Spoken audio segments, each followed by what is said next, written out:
हिंदी का पेपर देने वाले उनकी वीडियो सबसे ज्यादा इंपॉर्टेंट है मेरे प्यार। तो आज मैं आप लोगों को हिंदी का एक वायरल पेपर बताने वाला हूं और यह पेपर आपके एग्जाम में 100% मेरे प्यार बच्चों आने वाला है।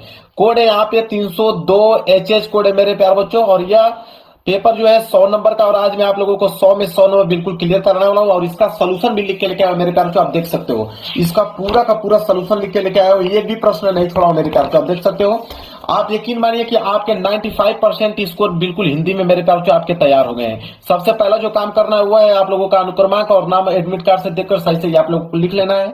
और इस पेपर को हल करने के लिए आपके पास जो समय मिलेगा वो मिलेगा 3 घंटे 15 मिनट। 3 घंटे 15 मिनट के अंदर इस पेपर को सॉल्व करना होगा आप लोगों को। नीचे जब आप बढ़ते हो, नीचे दिया गया निर्देश पढ़ना बहुत ही ज्यादा कंपलसरी है। पहला निर्देश बोला कि प्रारंभ के 15 मिनट परीक्षार्थियों को प्रश्न पत्र पढ़ने के लिए निर्धारित है। कह रहा है कि शुरू के 15 मिनट आपको टाइम मिलेगा इस पेपर को पढ़ने के लिए और 3 घंटे में इस पेपर को सॉल्व करना होगा। वही दूसरा निर्देश बोला यहाँ पे कि इस प्रश्न पत्र में 2 खंड हैं, दोनों खंडों के सभी प्रश्नों के उत्तर देना क्या है, अनिवार्य है। चलिए देखते हैं। देखिए पेपर आप लोगों का यहां से स्टार्ट है। बहुत सिंपल प्रश्न पूछा हुआ है मेरे पास। जो सबसे पहले आया हुआ है खंड क, ठीक है। खंड क में पहला प्रश्न है और पहला में क वाला प्रश्न है। देखिए क्या बोला है यहाँ पे कि निम्नलिखित में से कौन सी रचना हिंदी गद्य की प्रारंभिक रचनाओं में से गिनी जाती है। 1 नंबर के लिए प्रश्न है मेरे पास, जो बहुत इंपोर्टेंट प्रश्न है। तो इसका सही आंसर हो जाएगा मेरे प्यारो जो उक्ति व्यक्ति प्रकरण रचना है, वो सी वाला जो है बिल्कुल करेक्ट आंसर हो जाएगा। तो क का जो है सी वाला जो है बिल्कुल राइट आंसर हो जाएगा। कई बार इस प्रश्न को पढ़ाए हो मेरे प्यारो और बहुत इंपोर्टेंट प्रश्न है। इसके बाद अगर हम बात करें दूसरा प्रश्न, देखिए ख वाला क्या पूछा है। ख वाला प्रश्न यहाँ पे है कि हिंदी प्रतीप नामक मासिक पत्र किस साहित्यकार द्वारा निकाला जाता था। 1 नंबर के लिए प्रश्न, बहुत इंपोर्टेंट प्रश्न है। तो वह है बालकृष्ण भट्ट के द्वारा। बी वाला जो है इसका बिल्कुल करेक्ट आंसर हो जाएगा। इसके बाद है ग वाला प्रश्न, देख सकते हैं। ग वाला है प्रश्न यहाँ पे कि कलम के सिपाही के लेखक है। बहुत सिंपल प्रश्न है मेरे प्यारों, बहुत इंपोर्टेंट प्रश्न है। 1 नंबर, कई बार इस प्रश्न को पढ़ा चुका हूं, इसमें डबल स्टार आप बना सकते हैं क्योंकि बहुत इंपोर्टेंट प्रश्न है। कलम के सिपाही के लेखक कौन है, अमृत राय जी है। यहाँ पे सी वाला जो है बिल्कुल करेक्ट आंसर हो जाएगा, ग का सी। इसके बाद घ वाला देखिए क्या है, कह रहा है कि शेखर एक जीवनी रचना की विधा है। मतलब शेखर एक जीवनी किस विधा की रचना है, यह क्वेश्चन में पूछा हुआ है।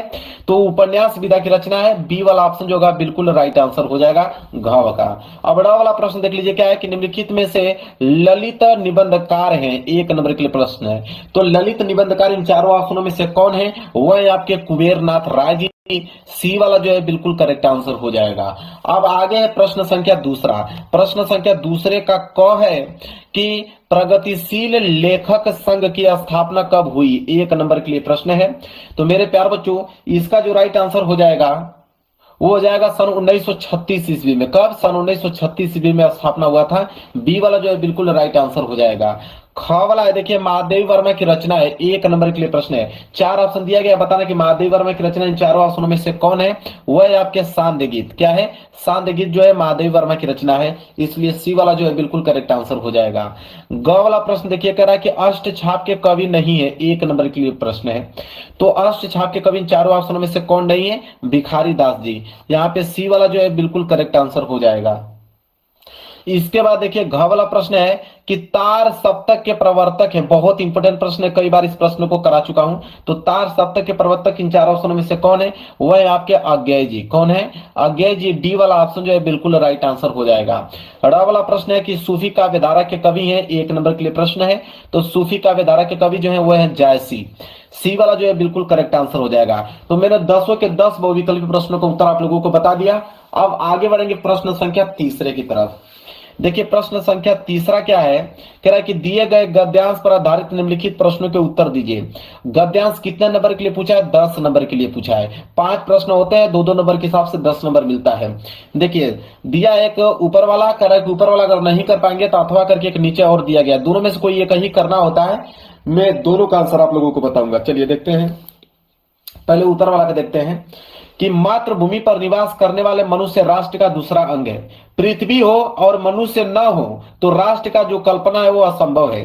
पृथ्वी और जन दोनों के सम्मिलन से ही राष्ट्र का स्वरूप जो है संपादित होता है। जन के कारण ही पृथ्वी मातृभूमि की संज्ञा प्राप्त करती है और पृथ्वी माता है, और जन जो है सच्चे अर्थों में पृथ्वी का पुत्र है। अब इसके नीचे 5 प्रश्न दिए गए हैं। देखिए पहला प्रश्न है कि पाठ के शीर्षक और लेखक का नाम लिखिए। कैसे लिखना है मैं आपको बताता हूं। देखिए प्रश्न संख्या तीसरा है ना, तो सबसे पहले आप लिखोगे कैसे, इसको देखिए। सबसे पहले आप लिखोगे कि प्रश्न संख्या तीसरा में सबसे पहले संकेत लिखोगे। संकेत लिखने का तरीका क्या होता है कि शुरू के कुछ वर्ड आप लिख दीजिए, फिर डॉट डॉट करते जाइए, लास्ट का कुछ वर्ड यहाँ पे लिख दीजिए, ताकि एग्जामिनर को समझ में आ पाए कि आपने कौन सा गद्यांश किया हुआ है। तो देखिए मातृभूमि पर निवास और लास्ट के लाइन में लिखा है पुत्र है, इससे संकेत मालूम चल जाता है। पहला प्रश्न क्या पूछा था कि गद्यांश का शीर्षक और लेखक का नाम ना, तो देखिए पहला इसका उत्तर होगा कि प्रस्तुत गद्यांश का शीर्षक जो है वो राष्ट्र के स्वरूप चैप्टर से लिया गया है, और इसके लेखक की अगर हम बात करें तो इसके लेखक हैं डॉक्टर वासुदेव शरण अग्रवाल जी हैं। तो आपको समझ में आ गया ना कि राष्ट्र के स्वरूप चैप्टर से लिया गया है और इसके लेखक कौन है, वासुदेव शरण अग्रवाल जी हैं। क्लियर है। चलिए पहला प्रश्न हो गया, और यहां से आपको कितना नंबर मिलेगा, 2 नंबर मिलेगा।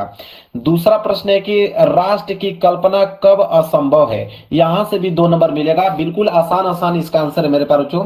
तो दूसरे का उत्तर लिखिए कि राष्ट्र की कल्पना तब असंभव है जब पृथ्वी हो परंतु उस पर निवास करने वाले मनुष्य जो है वो न हो। ठीक है, दोनों